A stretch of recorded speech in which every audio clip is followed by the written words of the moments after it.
promoting mindful well-being in everyday life.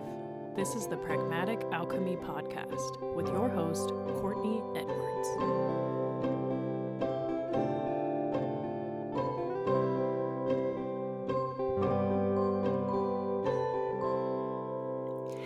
Hello, everybody, and welcome back to Pragmatic Alchemy Podcast. My name is Courtney Edwards, and I will be your host today. We are launching our second season with this episode, which is exciting to say and to reflect back on. So I really thought long and hard about who I would want to be the guest with me to start this next phase of our journey. And I've had so many wonderful conversations leading up to this moment and so many more wonderful conversations planned, but it felt like this one needed a guest that was so near and dear to my heart. And so today we are going to be joined by a coach, educator, minister, which I only just found out, despite the fact that I have known this wonderful human since 1999. I had no idea he was a minister until yesterday. So we're going to talk about that. But I am joined today by my good friend, Michael Sgro.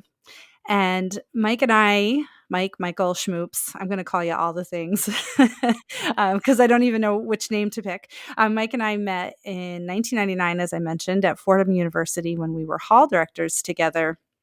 And we were both, I don't know, you can correct me if I'm wrong, but I feel like we were both at both the very beginnings of and a kind of crossroads for our professional development, as I think many a graduate hall director is, just sort of like brand new, figuring it out. And so when I look back on how much my time in student affairs and higher education led to the place where I am in my career now, it's impossible to separate out this journey and the role that Mike has played in it, both as my friend and as a colleague. So I am just delighted beyond all levels of delight to welcome Mike to the show. So, dearest Michael, please tell us a little bit about yourself. My goodness, I just have to say that time of my life was so formative, special, beautiful. The people I surrounded myself with or I was surrounded by were generous and kind. Anything was possible. And so it's an honor to look back and maybe talk about some of that past. But I couldn't imagine anybody different at that time of my life that I got to know so well and watch Oprah with and all the things, So all of the things. We were living our best lives. we sure were. We sure were. Certainly at 4:00 on any weekday. That's But right. I'm Michael Sgro. I am a professional coach. I, like Courtney, spent many years in higher education, both in student affairs as well as advancement. And so I sort of split my time, 10 years with students and 10 years with alumni and parents and everyone else. And really learned so much in that experience. But I knew something was coming. Something was happening in the world. There was like an awakening, and I was part of it. And I'm sure when I hopefully can unpack some of that with you because Yeah. I similar stories here. And so I started my own coaching business now 5.5 years ago, and help people every single day, and I'm in community with awesome folks, sort of in the flow of the universe, doing the things and right. loving the things. And I'm delighted to be asked to be part of this. I mean, it's a real honor. It's like the culmination of lots of little dreams, right? That are all just sort of happening right this second. So I'm And there just they are. be part of it. I love it. I love it.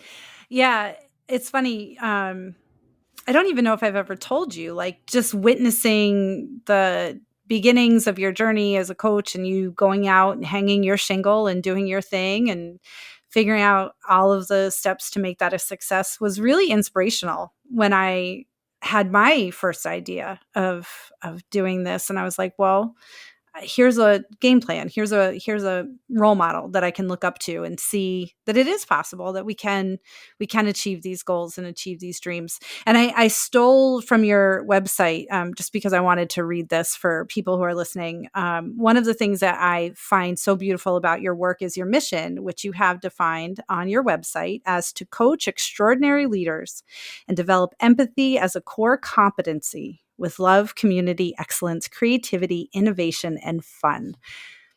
Dude, that's what I want to do. Well, and we have, like those values, those key words there are Mhm. all things I experienced with you. I experienced Aw, those things with you, you and make so me as weepy. it's the truth, the journey, I just, anyone who's been in RA or in res life, Mhm. like these are lifelong friends. We did some shit together. And you can't tell anyone else this stuff because they wouldn't believe you.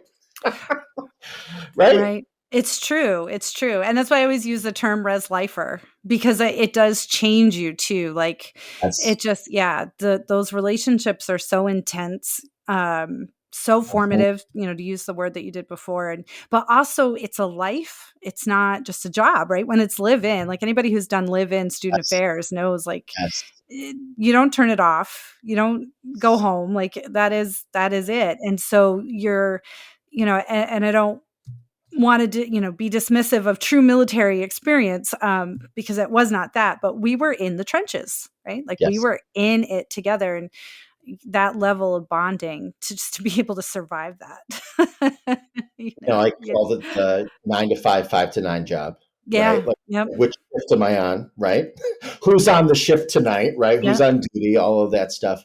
And you know what was really the most special about it? And I think that's why those people at that time, and we can name all the names. Hmm. Hmm. What was special about it is that we had afforded time for thinking about thinking. Mm, I don't think there's ever been another part of my life where I was able to do that, sit in space and talk about the things that we were doing from an educational foundation, right? In terms of the kids who got in trouble and, all the various things, our own working strategies and thinking about what was working, what wasn't working, who was upsetting us, how do we fix that, right? There was just a lot of time to figure that stuff out. hmm. I That's the most rewarding part of looking back at my 4 years there Hmm. in that work. And many years later, I actually sent a note to our boss at the time, Hmm. and I apologized about like 15 years later. Like I was a handful, and I get it. I get it. I get it now. I get it because now I'm managing people like me. Yeah. I would have to say I too was a handful, and I may also owe that person an apology. I think he will welcome it. I think he will welcome it. And he appreciated it, and also just the learning, because we were so in it, there wasn't a space for us to put it aside, Right. right? It was a living experience, it was a working experience, an educational experience, all wrapped in one. Mhm. And our lifelines were to each other, you know what I mean? And so I will never not think fondly of that time, and how formative. And if people can, connect on that level with folks, like you can do anything. Yeah, yeah, You I would can do agree. anything, right? Mhm. Mhm. One of the things, that I often reflect back on, is, and I assume you know this, I'm not sure, but I majored in political science. I was gonna be a lawyer, like, that was my thing, and then I did not have the GPA for law school and kinda didn't wanna take the LSATs and was like, "Oh, maybe this isn't exactly the path that I should follow." I took an RD job because I needed to figure myself out, right?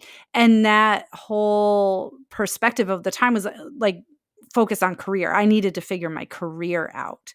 And little did I know it would end up being then my career. Like that experience of connection, of looking at folks through a developmental lens, you mentioned, the kids that got in trouble and just sort of being able to reframe what that really means, right? That it's not somebody behaving badly, that it's a manifestation of somebody's pain, right? And so how we talk about it, how we focus on it, how we address it is going to be different. All of that was stuff that I learned in doing that work.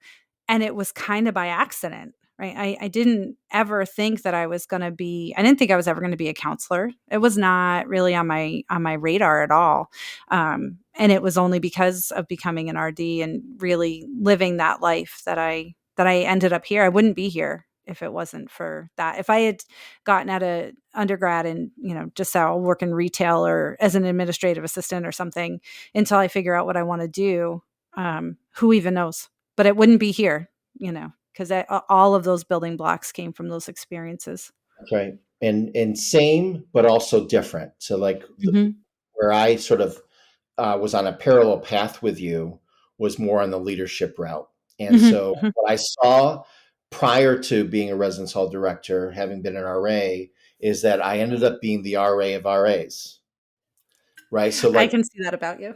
right. And so what was interesting about that experience for me was like the leadership role I played within the group and being that person who was there for those other people because I shared the same experiences and I was looking at things through that lens, unbeknownst to me. Right now, today, I can look back and say that's what I was doing. I was understanding the organizational perspectives of it and looking at the workflow. And you're asking us to do what? How is this possible with $7,000 a year? And all the right, we really got through it. We had a great time too, but We sure did. that was a time where and I think for Gen Xers, this is not unusual. We sort of all did things as kids and young adults, very different than what younger people today are experiencing. Right. But I benefited greatly from it. Being sort of like in no-win scenarios that someone's going to be upset and we're just going to have to make a call or have a reset conversation and say you're sorry because we're sometimes pitted against each other because of circumstances. Right? Not something that we were in control of, but like figuring out how do we stay a strong team, follow the policies, but also create equity and work that we were doing. And so at that time, I was looking at it through that lens without any of the language. Right. And that's what I was just thinking when you were explaining that. I was like, yeah, we weren't using those words. No. We were not talking about equity. We were not talking about empathy. Like all of that, I feel like has come in the latter stages of my career. But yeah, like we were doing it. We just weren't calling it that. Yes. Yeah. And honestly, I think our core group of us, you included with me especially, we saw something that we couldn't articulate, but now we can articulate. Right. Yep. And I'm so proud of us to be able to look at stuff that maybe was just uncomfortable and be able to now today understand what it was, what it is, how we help others with it. That was just the most joyous piece. It wasn't just a basic job where you had some colleagues, right? It was a lifestyle. Yeah, for sure. For sure. Yeah. Yeah. And it's funny because I think that set a tone that I've always then found myself in employment situations that do feel more like a lifestyle, and that sense of community is really important to me, and feeling that connection, Yes. with the people that I'm in it with. And the way I just sort of connect to it today, like in my business in central New York, especially, I see myself as the downtown Syracuse RA. Like the role of that job and the work I did in res life has actually been what I think my purpose is. I'm the person down the street, down the hall who helps. That's right. That's right. And I too also go to the community gatherings and hang out and want our community to be strong, and so that model is actually how I see how my business works. Yeah. And really, it's truly about those words, those values, and you said it, community. Yeah. Yeah. So a lot of in your work, I see the term empathic leadership frequently. So tell me, I guess, a little bit, what does that mean from in your own words? Please define empathy. So, and it's only recently, probably in the last few years, not even before I started the business, that I finally understood what empathy was. Mhm. And how I define it now for the people I work with or the folks in the community is I think of it as human radar. Mm. All right. And so when we think about radar, okay, like something's approaching, right? And it's the radar is like an awareness of the beep, right? And that is what empathy is. Mhm. All right. It's actually the precursor to kindness. It's not the act 100%. of kindness. It's your ability to understand the need or the awareness of an opportunity to act kind. Mm. I Okay. love And that. so I say it's human radar and it requires intuition. Mhm. And the way I define intuition is I'm into you. I'm into you. I'm Right. into you too. Yeah, totally. So, like, if we have intuition and that you're into who's around you, what's Mhm. happening around you, you're going to have a skill. So I work in a space of skill development. Mhm. All right. Well, it's a benefit to have a psych degree. I stay sort of in this sweet spot of skill development Mhm. versus a therapeutic approach Mhm. to Mhm. what I do. And so I teach empathy as a skill. All right. It's part of the emotional intelligence bucket of tools. Mhm. And I see it as human radar. And, frankly, the reason I started the business and made that my mission to help people with empathy was because I sat with myself after I left my role in higher ed after 20 years working in higher education, 5 college campuses. And I would just sit at coffee shops thinking about, like, what's my business going to be? What am I going to do? How is this going to be? And I'm listening to everybody around me sitting at their little tables having their coffee. And everyone around me was sharing with themselves how awful the people they worked with were. Everybody. All right. I can't believe she did that today. Can you believe he wore that to the office? Can you believe? And it was just Right. all this commiseration. And I said, I can help with that. I can't tell you how many times I just wanted to jump into people's conversation and say, how can I help? Right. So I built my business around this understanding that people are just out of sorts at work and it Mhm. could be better. And that they could have a healthier culture. They could have a better enriching experience. And Mhm. so that's how I introduce sort of empathy and empathic leadership as a model that if you have high skills and empathy, you're going to know what to do with people, Mhm. Mhm. right? Mhm. And most likely, you're not going to hit them over the head, Right, right, right, right, right. right? Because you're picking up that they're upset, they're in fear, they're worried. Mhm. It's not just you. And so maybe extending an olive branch versus hitting someone over the head Right. might be the right act, or giving someone a hug, right? Mhm. These are sounds like simplistic things, but imagine someone without a skill in empathy, Mhm. completely socially unaware about how to pick up emotions, body language, interpret human behavior in a manner that will help facilitate their relationship, Mhm. right? Mhm. And frankly, I have a portfolio full of people, and it's not because they're misintentioned.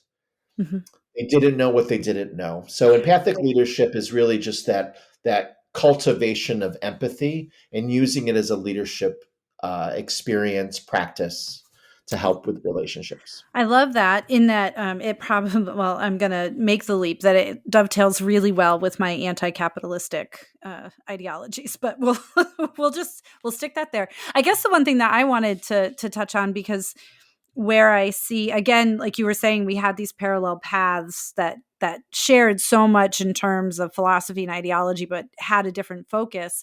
Mhm. One of the things that I think really strongly about empathy as a skill, as an outward facing skill, is the connection that it has to self compassion, which in my mind is really just internal empathy, self empathy, right? Of, I Yes. see you, I see that you're struggling. I'm with you when you're struggling. I think part of why we as humans struggle with empathy with others is because we're closing off to our own selves. We're invalidating our emotional experience. And it could be because of trauma. It could be because we don't have the language for it, which is one of the reasons I really love the study of emotional intelligence. But for whatever reason, we close down to our own emotional experience, our own needs, our own hurts. And if we're not tending to ourselves, we can't really tend to somebody else, which then brings me to this idea of kindness, which is one of my favorite concepts in the whole world, in particular, how it differentiates from being nice, right? Because Yes, nice is sometimes manipulative, sometimes it's a shield, sometimes it's an armor. Kind is of the heart. Like it just feels like that comes from a more genuine place. So that's I right. didn't have a question there, but those are just Yeah, my thoughts. and So the reference point, because if from a skill standpoint, when we look at that self-management, right, self-care, Mhm. that's essential to be able to facilitate empathy. Mhm. All right. So like if you're not doing that, you don't have capacity for empathy. Right. So again, not Right. an intentional thing.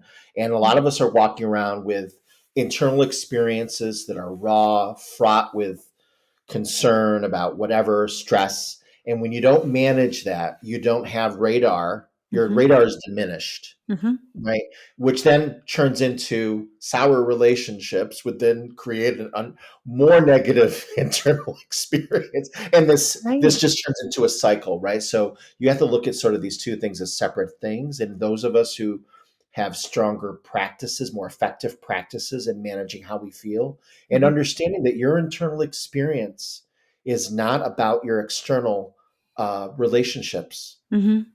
And what I'm saying is a big chunk here. There's lots to unpack, but our internal experience we can manage. All right. And so if I'm worried about paying my bills, I cannot interact with other people with the chemistry of that worry Mhm.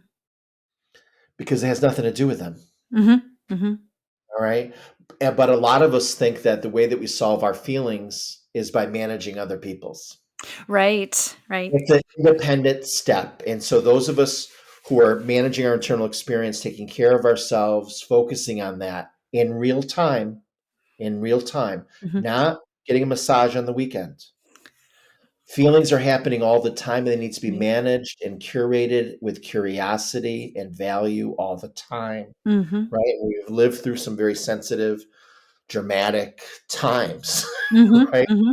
And so if we can pull that off, then your radar is wide open to Right. pick up what's going on with other people. Yeah, yeah, I completely agree. And then I would also mention, again, coming from the framework of my coaching work, how mindfulness plays into that. Because if we're talking about curiosity and awareness of our feelings, our emotions in real time, you have to be awake and aware. You have to be mindful in that moment to even just be able to recognize, yeah, I'm feeling stressed out, and I feel it in my body, or I can recognize the thought patterns, and Yes. just having that knowledge. And I love the idea of curiosity. In Buddhism, we would call that beginner's mind, which is this, what is this feeling? What is it trying to tell me? Instead of, hey, idiot, why are you sad? Which is what so often we do to ourselves.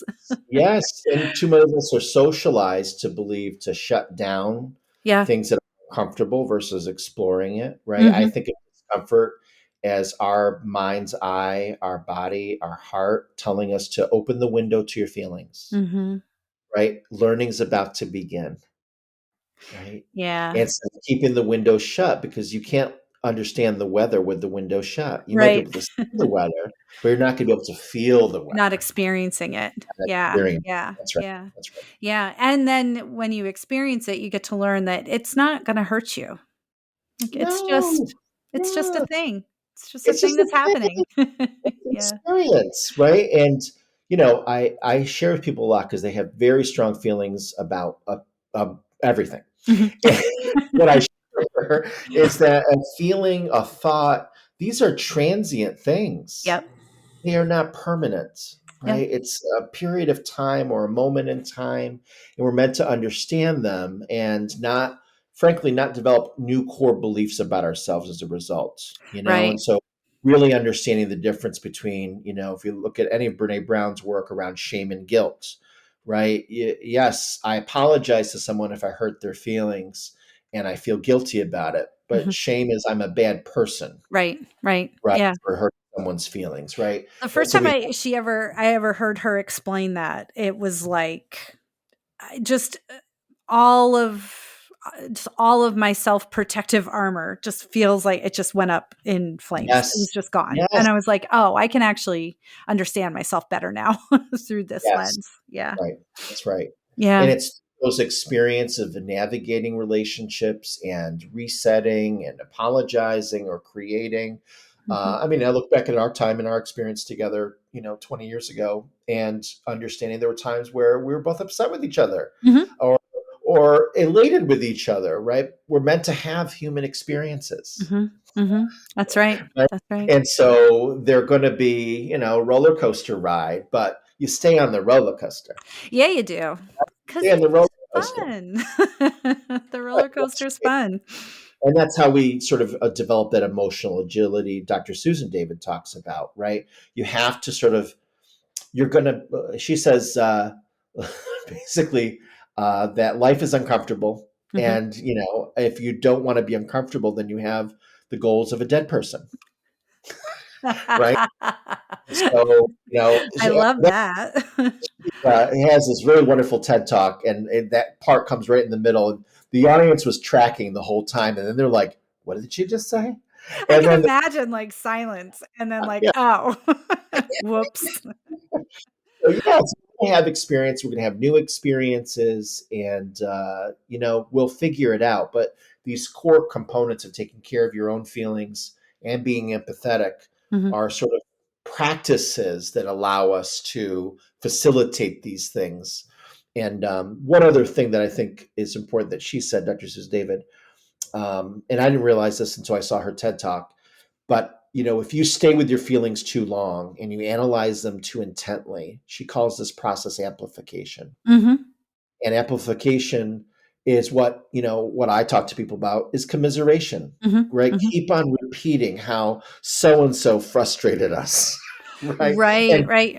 through it is only going to create it to be persistent and bigger and create more worry, more hardship Mhm. versus sort of doing a loop, Mhm. understanding it, and then trying something, Right, right, right? right. Yeah, I would agree.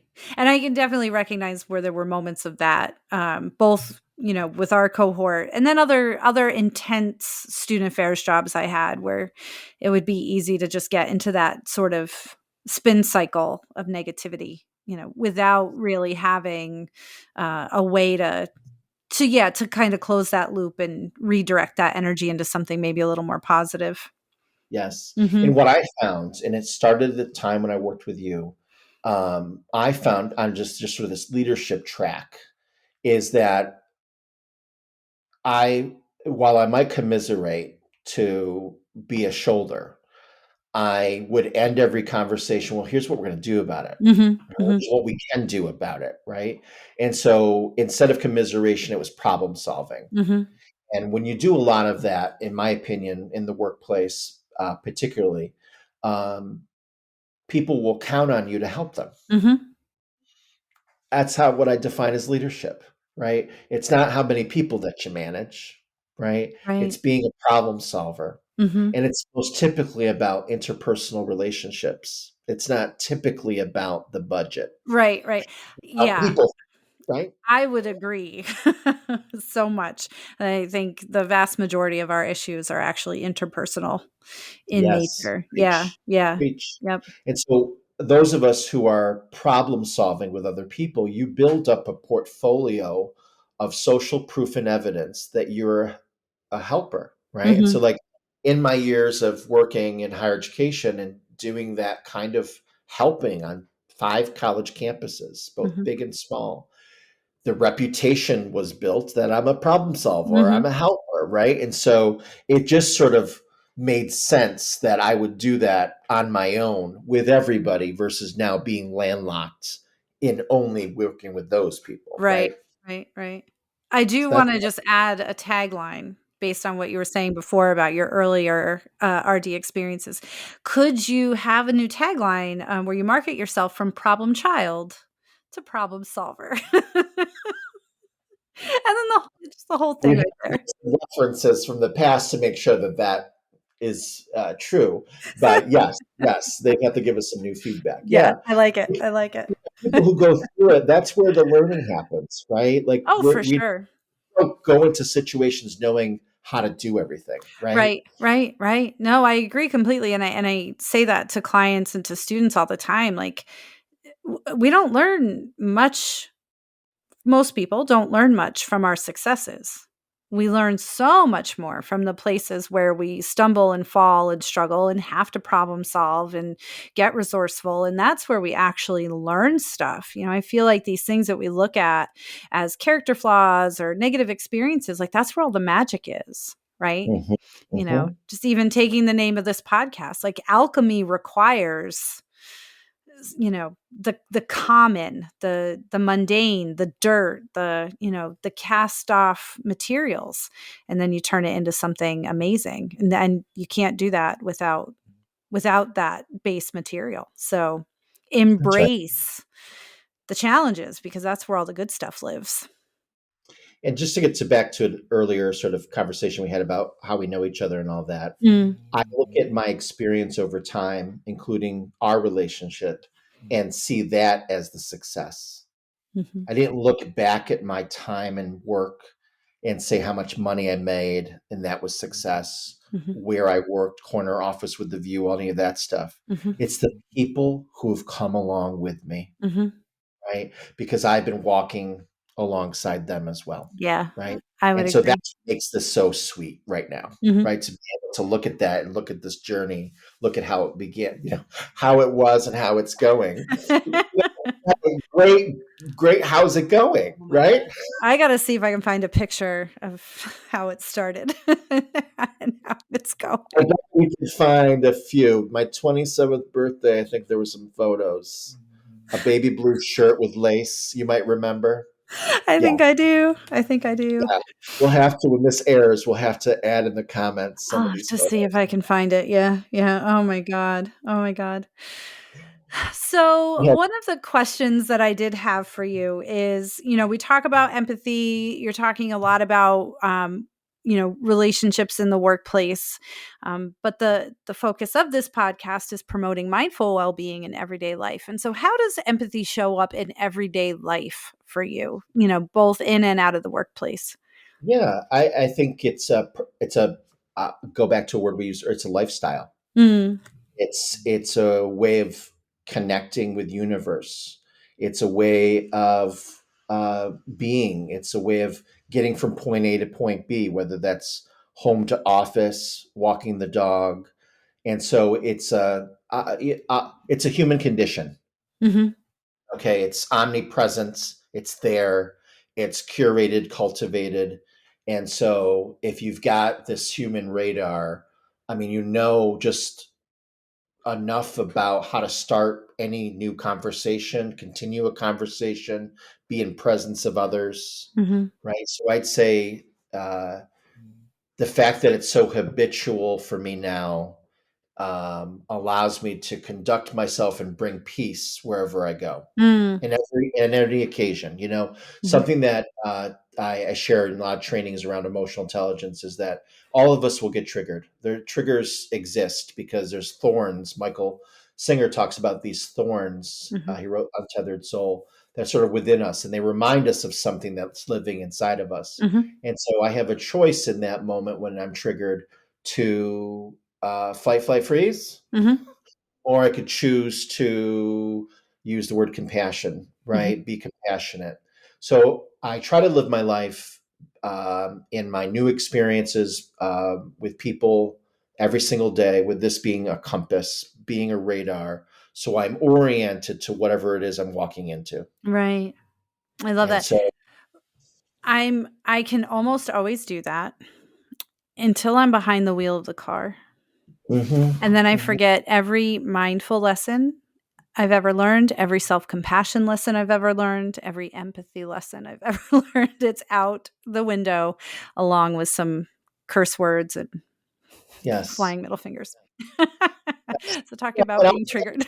there are times where like some of that stuff is healthy. Yeah. It's healthy. It's as it relates to what you believe about yourself, Mm. and then interactions with other people, right? Mhm. And so Mhm. to go back to your mindfulness as a practice, right? That's us understanding, us being very conscious to build habits, okay, that soon become unconscious, Mhm.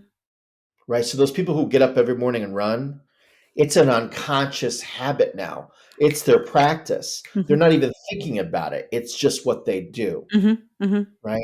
And so it's very similar in terms of empathy. It's practicing on the smaller scenarios to lead to those Cadillac versions of stress, Right. right? Right. Because when we're conscious, we can do anything, right? But what I tell people all the time is that our autocorrect is only going to practice what you know best, Yes. Yeah. right? Yep. Yep. And so if we're getting into it, if we haven't practiced mindful practices, Mhm. then it won't Mhm. show up for you when you need it if you're Yeah. stressed out, right? I know I tell when I work on like breath work with clients, I'm always like, now practice this every day because you need it to be available when you're in an activated state. If you wait until you're activated to be like, what was it Courtney said about breathing into my diaphragm? It's not there. It's not there. This is 100%. This is something you have to practice when you're at rest. Um, That's the real benefit of working with someone like you. Thank All you. right. Or someone like me, Mhm. right? Because we're helping people with healthy habits, Yeah, yeah, yeah. right? Whichever habits we're helping cultivate, it's for people to come to us to ask for that assistance and help. But that's what we're exploring with people, Right, right? And right. helping them facilitate those stressors or ability to increase their likability, Yeah. right? Right? Because if you're, and I liked your point about kindness versus nice, Mhm. right? Nice is actually, Daniel Goleman talks about three types of empathy. And he would call that just a cognitive empathy, Mhm. where we just merely validate something, but you can use that as a tool to manipulate people. Right. Yeah, Right. yeah. That's one of the And things so I believe. that's what that feeling part and that compassion part of empathy are also critical. I feel like throughout this episode, I don't know, I've been feeling with you, Yeah, yeah. right? We're in community with each other. I know how you feel and that, and we're recalling the good old days and all of that kind of fun stuff. And only with empathy can you explore that and unpack that with people. Right, right. So I've had an idea that's been floating around in the back of my head for a while, and I haven't really talked about it too much, but I'm gonna run it past you. I want to see what your thoughts are, just as it relates to this. But I've been more and more interested in nervous system regulation as a skill, and recognizing how some of what I think we call anxiety or stress is nervous system activation, that we are becoming activated. You mentioned fight, flight, or freeze before, but you also earlier you mentioned like if you're feeling stressed about your bills, the way that you interact with people, and one of the things I don't know if there's really anything to this, but I keep trying to parse out the differences between a cognitive worry, right? Like I'm worried about my bills versus an activation of our nervous system and the Yes. ways that those are different because Yeah. I'm starting to see in my like I can recognize that my nervous system is activated and I'm not really worried. Something has gotten triggered and it's beyond what's happening cognitively and vice versa. That sometimes I can be really, really preoccupied mentally with something and still be very calm, regulated, at peace, and able then to kind of negotiate my environment in a different way. And so I'm just curious, I know I just kind of floated that out there, but I'm curious what your thoughts are. I'm amateur at what I'm about to say, but I can tell you I've just recently been turned on to what you're talking about because I too had a curiosity about that. Mhm. And there's a concept called allostatic load. Okay. That And sounds Allostatic. vaguely familiar, but yeah, tell us Yeah, what it is. I didn't really know a lot about it, so I've done a lot of research, and I've Mhm, talked to our associate coach, who really is the one that turned me on to it. And basically, let me just give you an example mhm, of how it works physically. Let's think of a bear that's about to go into hibernation. mhm, A bear has to prepare for hibernation, so its nervous system, all the things are changing. It's eating a lot, right? If that hibernation um, pre-work is incomplete, not adaptive, they fall out of it, the body's going to endure a level of stress. All mhm, right. So we're talking about the difference between a thing and a state. And so a bear that doesn't proceed into hibernation could possibly die. mm, All right. Because of it did the work to go into hibernation, and now it's too hot out for it to go into hibernation. And so it disrupts their nervous system and all the mhm, things. mhm, This happens with humans too. And for those of us who are got a lot of hustle, we may not recognize that we have an allostatic load. mm, And if we stay in a constant state of whatever that's adding stress to us, mhm, right? And not either being adaptive enough or accurately adaptive. Okay, like you and I might be both people who like pivot to different strategies to take care of ourselves, mhm, but it actually has to be an effective, competent way. So you can still get it wrong, even though your intent is to be adaptive. mhm. So allostatic load is something that we should look at when we're seeing that someone isn't worried about their bills, but they are in a state of chronic stress. Yeah, yeah, And all of us can look at the last few years and say, 100%. some of us haven't managed it all. And there's insecurity around, up to last week, the election, Mhm, and mhm. insecurity about housing, finances, whatever those things are. And while you're not conscious about the one thing right now, you're in a You're state. right, right. So the way that I talk about it, and I don't use that term because I wasn't really familiar with it until you just explained it, but I talk to clients a lot about calibration. That Mhm. when you're revved up for a long time, right? And so this can be true of people who have traumatic experiences or in the hustle or the high stress occupation or just, inundated with crises, we get we become calibrated to a certain frequency, and then it feels like wrong to operate at a different Yes. frequency because the system just knows the vibrational pattern. It doesn't know this was good, this was bad, this was healthy, this was unhealthy. It just knows this is what feels like the right frequency. And then, Preach. yes. Yes, that's right. I just had a client today where we talked about getting used to the fight. Yeah. And while we don't know the answer, we know how to fight. Yes. Yes. So it's frequency, right? And so like that becomes comfortable to people, but it's not actually good for you. That's right. That's right. Yeah, so Yeah, being able to kind of recognize that. And yeah, so then that to me is where the mindfulness, the breathing work, that internal self-compassion, that's where that starts to come in because then you can re-regulate. You can be with yourself through the discomfort of a new calibrating system. Like you can yes. recalibrate, you can downshift. And that's going to be uncomfortable, but you can do it. I always use the example. Last year, I took a couple of days off around Christmas, and I'm not great at rest. I have a really hard time with rest because of the way that I'm calibrated. And I had a sensation. I don't want to call it a feeling, but a sensation of when you're walking down a flight of stairs and you think you've missed a step. That Mm, whole body like oh yes. god, like there's something I'm missing. Yes. That Yeah. happened to me for 48 straight hours. Because I was Yeah. sitting on my couch watching TV with my husband doing nothing. And periodically throughout those first couple of days, my body would react like that feeling of I've missed something. And it was just interesting to be aware of it because I don't think I've never spent time with that before. To then be able to say, you're okay.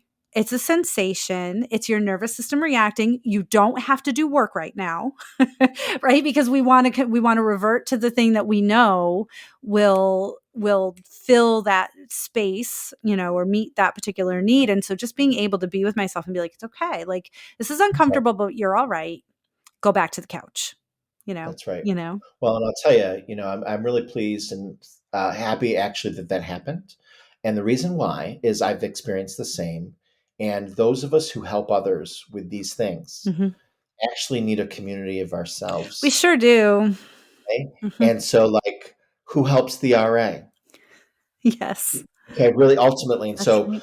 for this profession, for this kind of work where our focus is helping others, there has to be an adaptive strategy to how we deal with our own stuff, Yep, because what we're teaching is not going to cover what we're actually also experiencing and helping other people. that's right. And so, even this podcast gave me a connection Hmm. and some understanding for my own self about our little community here, and that the sentiments that you described I've experienced and know that it's not unusual, Hmm. Hmm. right? It's a sign that we have to manage those things Right, and right. uh, and to connect, Yeah.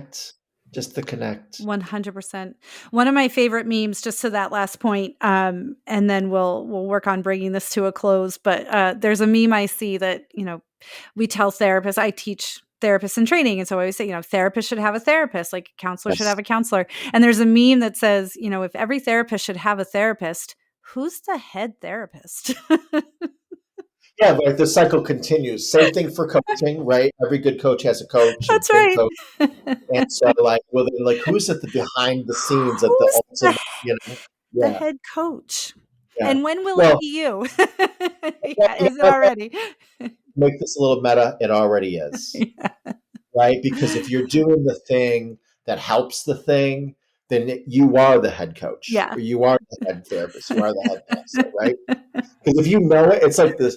There's something about so the Dunning Kruger effect. When we don't know what we don't know, right? Mhm, That, which is what you're posing. mhm. The fact that you can ask the question means it's you, Oh, I like that. right? Yeah, that's fantastic. It's like the secret to Fight Club, right? It's all this meta sort of stuff. Yeah. I love it. I love it. Was there anything that we missed? Anything that you wanted to say? Any practical tips to give the people before we wrap it up? Uh, Stay in touch with the people that you love, right? Relationships matter, and so, like, this was an opportunity to do that. Mhm. And I am just tickled. I'm tickled. So be like us. That's my advice. Be like us, right? Thank the people who've been part of your Yes. journey, and continue the journey with these people. It's about people. It's about people. Life Amen. well lived, because I knew Courtney. Aw. I believe that. I believe that. Aw, Schmoops, I love you. Baby Schmitz. Schmoops. Listeners, we call each other Schmoops. We Yeah, have since 1999. It's not going anywhere. Settle in. the episode on Schmoops next time. I love it. Maybe that's what I'll title this one. Schmoops on Schmoops. Oh, it sounds like an SNL sketch, but I'll take it. I'll take it. Yeah. I don't know if anybody would click on it though, because they would be like, what the fuck is she even talking about now? Can you say it? Schmoops? Right. Schmoops. All right. So we didn't miss anything. We're good. I can Real good. set Thank you. you free into the world and continuing to do all of the beautiful All things the that you things. do. Yeah. You're the best. Thank you. Thank you for being here. I appreciate this so much. And yeah, this is really special. This was a wonderful conversation, and you really are a light and an inspiration and a joy in my life, and I adore you. So thank you for being with us. Everyone else, thank you also for being with us. I am so excited about what's coming up in the second season. Have already been working hard at getting some episodes recorded and lining up some new future guests. And it's going to be so good. So I hope you're enjoying this content too. And thank you for being here. If you have topic ideas, guest suggestions, questions, or comments, please send them to Courtney@shineandsoar.com or complete the contact form on shineandsoar.com/podcast. Don't forget to rate, review, and subscribe. And if you are loving this content, please share it with your people because they might love it too. Thank you so much for being with us. We'll see you again next week with a brand new episode. Take care of yourselves and each other.